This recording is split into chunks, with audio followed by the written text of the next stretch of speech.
लेकिन इससे पहले कि वो पुलिस को फोन लगाती, उसे मुंशी जी सामने से आते हुए दिखाई दिए। मुंशी जी को वापस पार्टी में देखकर गायत्री देवी हक्की बक्की रह गई। आज ये हो क्या रहा है? इससे पहले कि गायत्री देवी आगे आकर मुंशी जी से कुछ पूछती, मुंशी जी ने अपने गार्ड्स को इशारा कर दिया। उनकी आंखें गुस्से में लाल थीं। इतने बड़े एम्पायर के मालिक गौतम की बेइज्जती होते वो देख नहीं पा रहे थे। सब वापस ले चलो, कुछ नहीं रहना चाहिए। क्या हुआ आप? ये सब मैं...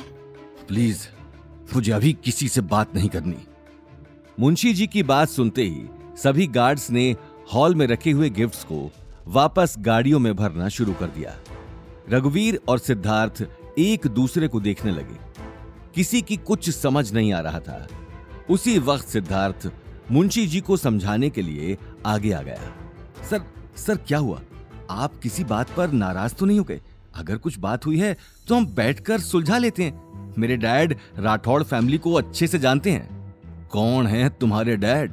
मैं तुम्हारे डैड को जानता भी नहीं हूं, इसलिए हटो मेरे रास्ते से। राठौड़ परिवार की तुम जैसे लोगों के साथ जान पहचान। अरे तुम्हारा दिमाग ठिकाने पर है?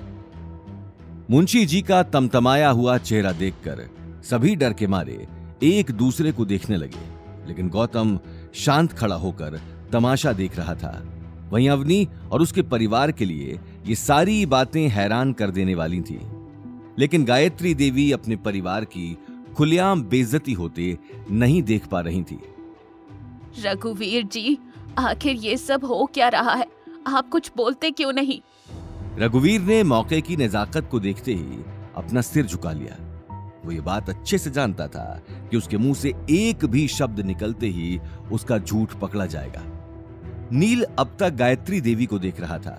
वो अपनी बहन और दादी का मायूस चेहरा नहीं देख पा रहा था। उसने मुंशी जी से आकर कहा, सर मेरी बात सुनिए, हम लोग दरअसल... हट जाओ, मुझे अपना काम करने दो। ये बात कहते हुए मुंशी जी गौतम को देखने लगे। उसी वक्त गौतम ने शनाया की तरफ इशारा कर दिया। मुंशी जी की नजर अचानक ही शनाया के हाथ में पकड़े नेकलेस पर चली गई। ये नेकलेस तुम्हारे पास कहां से आया?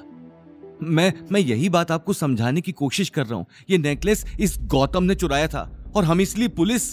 साफ मालूम पड़ रहा था कि नील को बात घुमाने का मौका मिल गया था, लेकिन मुंशी जी ये बात सुनते ही गुस्से में लाल हो गए। किसने कहा कि नेकलेस इन्होंने चुराया है? सर, नील ठीक कह रहा है। ये नेकलेस... अगर मेरे हुक्म ने यहां आने के लिए नहीं कहा होता तो मैं कभी आपके दरवाजे पर कदम नहीं रखता। ये बात कहते हुए मुंशी जी गायत्री देवी की आंखों में आंखें डालकर देखने लगे। अचानक ही उनकी नजर अवनी पर चली गई। अवनी को देखते ही उन्होंने शनाया के हाथ से नेकलेस ले लिया और अवनी के पास चले गए। मिस अवनी, मुझे माफ करना, आपको बेवजह इतनी तकलीफ उठानी पड़ी। दरअसल ये नेकलेस छोटे हुक्म ने खास आपके लिए भेजा है। मुंशी जी की इस बात ने सभी को सोचने पर मजबूर कर दिया। सभी को यकीन हो चुका था कि कुछ देर पहले जो गौतम बोल रहा था वो सही था, लेकिन अवनी को अभी तक अपनी आंखों पर यकीन नहीं हो रहा था। मेरे लिए भेजा? लेकिन क्यों? ये बात सुनकर मुंशी जी गौतम को देखने लगे।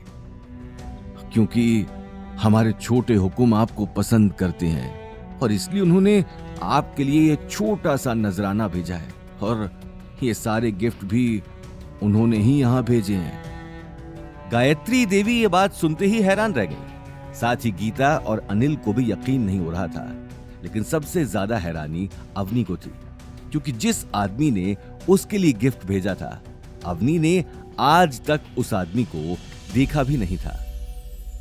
मुझे कुछ समझ नहीं आ रहा, आखिर कौन है आपके छोटे हुक्म? ये सवाल सुनते ही मुंशी जी और गौतम एक दूसरे को देखने लगे, लेकिन गौतम ने उसी वक्त इशारे से अपने बारे में बताने से मना कर दिया।